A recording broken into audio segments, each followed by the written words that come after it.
Eating healthy, all well and good, but it has to taste good as well, otherwise it ends up in the trash where my children put it.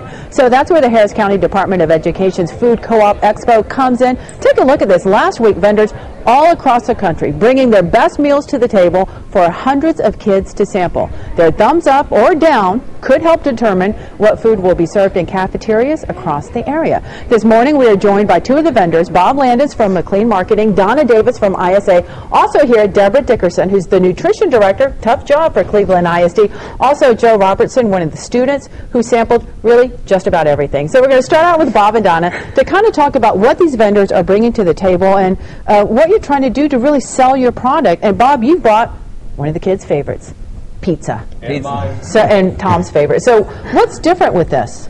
The Nardone's Pizza started in 1942. It's a family-owned company like McLean Marketing, the company that I work with, and what we are is the extension of the manufacturers to the customers. And what we do is bring products out like these to show the students. What makes it different, to answer your question, is they're a bit more nutritious. The cheese and the crust being a whole wheat cheese gives the added value of those nutrients, and we also have the low-fat versions, which drop the fat down in half. And I think over the years what's happened is the taste palates of the students have shifted. The kids want something a little bit more authentic, like what they might have at a restaurant. Right. And the spice level in the Nardone's pizza has a little bit more zip to it. And are you looking at different flavors? Because this looks a little interesting up here. What is this? Right. Well, we brought some breakfast here for the crew, so they would help me out. Yeah, so we love you, Bob. Thanks. So this is, what's on here? Is this egg? Yes, we have egg and ham on that one, and then the one that Joe seemed to like the most was the stuffed crust with the whole wheat. Go away! I'm going to try this while you're talking. Excuse me. We're going to charge him. This is stuffed crust? Yes. So Joe, you like the stuffed crust? Why did you like that? It was very delicious. It tastes like pizza that I'd eat in a restaurant. It was very tasty. It didn't taste like fake pizza. Does it feel like you also maybe get more for your money because you've got stuff in the crust? Yes. Okay.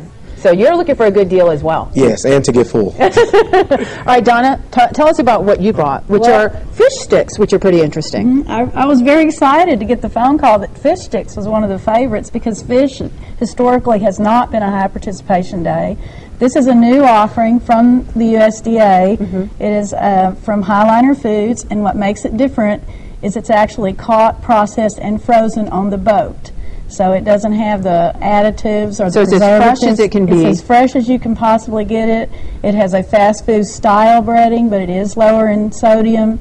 It has no trans fats, and it's crunchy. And I have it over there presented in a fish taco on a whole grain bun and with a little dipping cup, so something different for the kids. Well, as long as we can keep Tom away from that, that would be a good thing. Tom. So, Joe, did you taste the fish sticks? Yes, they were very delicious as well. Now, are fish sticks something that you would normally eat in the school cafeteria?